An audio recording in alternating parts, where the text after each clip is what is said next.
سنت کہتے ہیں اللہ کے نبی کے ایسے عمل کو جو حضور ہمیشہ کرتے رہے ہوں۔ اگر آمنہ کے لال نے ایک کام کیا لیکن پھر سید الکونین نے چھوڑ دیا، اسے ہم سنت نہیں کہیں گے۔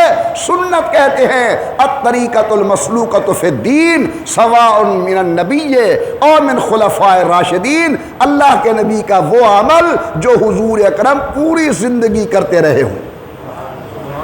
سبحان اللہ کہو اور سمجھنے کی کوشش کرو۔ حضرت نے ایک کام کیا لیکن خود حضرت نے چھوڑ دیا، امت نے اس پر عمل نہیں کرنا، امت نے اس پر عمل کرنا ہے جو حضور پوری زندگی کرتے رہے ہوں۔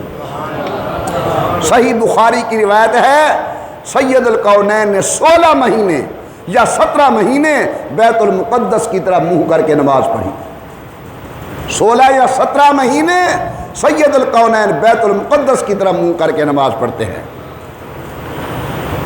اور میرے دوستو واقعہ بڑا عجیب ہے، حضور اکرم منہ بھی کرتے ہیں بیت المقدس کی طرف، لیکن دل کے اندر خیال ہے یا اللہ دادے والا قبلہ عطا فرما، یا اللہ مجھے بیت اللہ شریف بطور قبلہ عطا فرما۔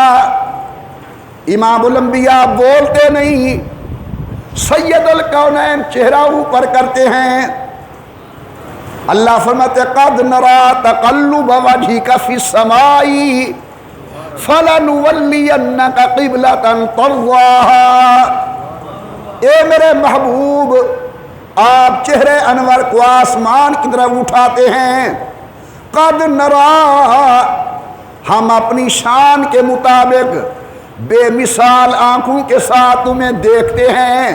قد نرا تقلب وجهك فی السماء، پریشان نہ ہوں، فلنولینک قبلۃ ترضاها، ہم وہ قبلہ تمہیں دے دیں گے جو تمہاری خواہش ہے، جو تمہیں پسند ہے، یعنی بیت اللہ شریف دے دیں گے۔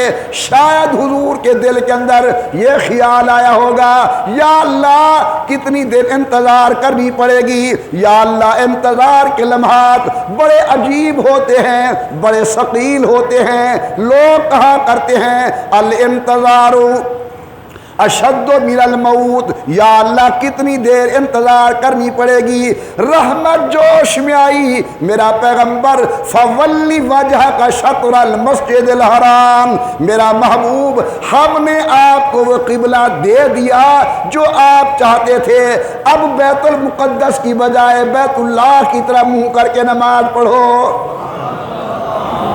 اب حضور کا بیت المقدس کی طرح منہ کر کے نماز پڑھنا یہ سنت نہیں ہے، یہ حضور کا عارضی عمل ہے۔ حضرت کا پورا اور دائمی عمل وہ بیت اللہ شریف کی طرح منہ کرنے کا ہے۔ تو امت کس کی طرح منہ کرے گی بھی بولو، کیونکہ بیت اللہ کی طرح منہ کرنا سنت ہے۔ حضرت پاک صلی اللہ علیہ وسلم کے بعد جناب ابو بکر نے کوئی کام شروع کیا دینی، اور صحابہ کرام نے اسے قبول کیا، اور آج تک وہ قبولیت کے اندر چل رہا ہے، سنت ہے۔ حضور کے زمانہ اقدس کے اندر قرآن کریم اس طرح جمع نہیں تھا جس طرح آج ہماری مساجد و مدارس میں ہے۔ کسی کے پاس کاغذ کے ٹکڑے پر لکھا ہوا ہے، کسی کے پاس پتھر کے ٹکڑے پر لکھا ہوا ہے، کسی کے پاس درخت کے پتے پر لکھا ہوا ہے، کسی کے پاس چمڑے کے ٹکڑے پر لکھا ہوا ہے۔ امیر عمر حضرت ابو بکر کی خدمت میں گئے کہ حضرت آپ مہربانی کریں، صحابہ کرام فوت ہو رہے ہیں، شہید ہو رہے ہیں، کہیں قرآن ضائع نہ ہو جائے، اللہ کے قرآن کو ایک جگہ جمع کر دیں۔ میرے نہایت قابل قدر دوستو، جناب ابو بکر صدیق نے ابتداً تو فرمایا عمر وہ میں کام کیسے کر سکتا ہوں جو کام حضور نے نہیں کیا، لیکن جناب عمر بار بار اہمیت بیان کرتے رہے، یہاں تک کہ اللہ نے جناب صدیق کو مطمئن کر دیا، صحابہ کرام کی ایک کمیٹی کے ذمے لگایا قرآن کریم کو دو گتوں کے درمیان جمع کرو. غور کرنا میری طرف. جمع ابو بکر نے کیا، سابقین اولین نے قبول کیا، بیعت رضوان والے صحابہ نے قبول کیا، بدر کے شریک صحابہ نے قبول کیا، امام الانبیاء کی اہل بیت نے اسے قبول کیا، حضور اکرم کی آل نے قبول کیا، حضرت پاک کی اولاد نے قبول کیا، تابعین و تبع تابعین نے قبول کیا، عمل جناب ابو بکر کا امت نے قبول کیا. آج تک قرآن کریم اسی طرز پر چل رہا ہے. یہ سنت ہے جناب صدیق اکبر کی. حضرت عمر رضی اللہ تعالیٰ عنہ کا دور آئے، دیکھتے ہیں مسجد نبی صلی اللہ علیہ وسلم کے اندر رمضان شریف کا مہینہ ہے، 10 آدمی اس امام کے پیچھے تراویح پڑھ رہے ہیں، 20 آدمی اس امام کے پیچھے تراویح پڑھ رہے ہیں، 30 آدمی اس امام کے پیچھے تراویح پڑھ رہے ہیں. حضرت عمر نے صحابہ کو بلایا، کیا بہتر ہوتا اگر ہم ایک امام کے پیچھے تمام صحابہ کرام کو جمع کر دیں. یہ مسئلہ یاد رکھنا. 20 یہ بھی حضور سے ثابت ہے، مسجد نبی کے اندر جماعت یہ بھی حضور سے ثابت ہے. البتہ ایک امام کے پیچھے پورا مہینہ باقاعدہ نماز تراویح کے اندر مکمل قرآن کریم ختم کرنا، یہ حضرت عمر رضی اللہ تعالیٰ عنہ کی سنت ہے. اب امیر عمر نے یہ شروع کیا، عثمان غنی نے قبول کیا، علی المرتضیٰ نے قبول کیا، حضرت حسن نے قبول کیا، جناب حسین نے قبول کیا، حضرت عائشہ نے قبول کیا، اہل بیت رسول نے قبول کیا، امت نے قبول کیا.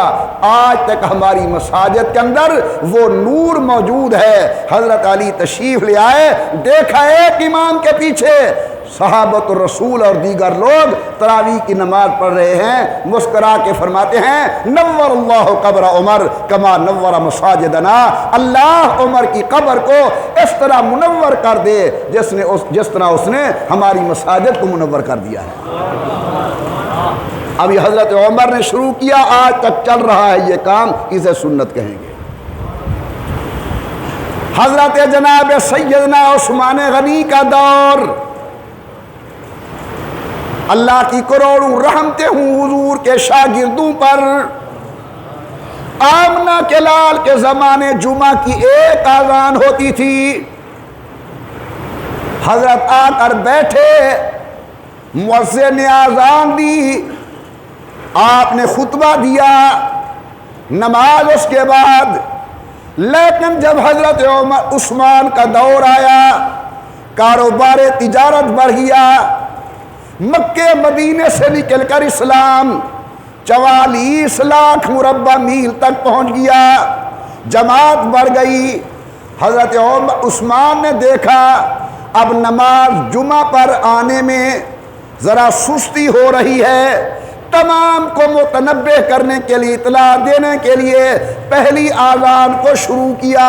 حضرت علی نے قبول کیا، بدری صحابہ نے قبول کیا، مہاجرین و انصار نے قبول کیا، حسن و حسین نے قبول کیا، حضور کی اہل بیت نے قبول کیا. الحمدللہ دنیا کی مساجد کے اندر مکہ اور مدینے سے لے کر آپ کی اس مسجد کے اندر پہلی آذان بھی دی جاتی ہے، دوسری آذان بھی دی جاتی ہے. شروع کی جناب عثمان نے، قبول کیا امت نے. اس کو کہتے ہیں سنت. آج تک ہم سنت پر عمل کر رہے ہیں. اللہ کرے کوئی بات سمجھ آ رہی ہو جو کچھ میں کہہ رہا ہوں. حضور کے زمانے قرآن کریم پر نقطے نہیں تھے، حضرت ابو بکر کے زمانے نقطے نہیں تھے، جناب عثمان کے زمانے میں نقطے نہیں تھے. جب حضرت علی المرتضیٰ آئے، شیر خدا آئے رضی اللہ تعالی عنہ، حضرت نے دیکھا کہ اب قرآن عرب سے چونکہ عجم میں پہنچ چکا ہے، ان کو اعراب پڑھنے کے اندر، زبر زیر پڑھنے کے اندر پریشانی ہو رہی ہے. لہذا حکم دیا کہ قرآن کریم کے اوپر زبریں زیریں لگائی جائیں، شدیں مدیں لگائی جائیں، قرآن کے اوپر نقطے لگائے جائیں. حضرت علی نے شروع کیے، بدری صحابہ نے قبول کیا، بیعت رضوان والوں نے قبول کیا، سابقین اولین نے قبول کیا، اہل بیت رسول نے قبول کیا، اولاد رسول نے قبول کیا، امت نے اس عمل کو قبول کیا۔ اسی دن سے لے کر آج تک جو قرآن کریم الحمدللہ لکھا جاتا ہے اس پر زبریں بھی ہیں، زیریں بھی ہیں، نقطے بھی ہیں، شدے بھی ہیں، مدیں بھی ہیں۔ کیوں؟ اس لیے کہ ہمیں حکم ہے جس طرح حضور کی سنت پر عمل کرنا ہے اسی طرح علی کی سنت پر بھی عمل کرنا ہے، عثمان کی سنت پر بھی عمل کرنا ہے، عمر کی سنت پر بھی عمل کرنا ہے، ابو بکر کی سنت پر بھی عمل کرنا ہے۔ آ گئی کوئی بات سمجھ میں؟ تو ان حضرات نے اپنی جان کے نذرانے کیوں پیش کیے؟ امت تک دین محفوظ طریقے تک پہنچے اور امت تک مصطفیٰ کی سنت پہنچے۔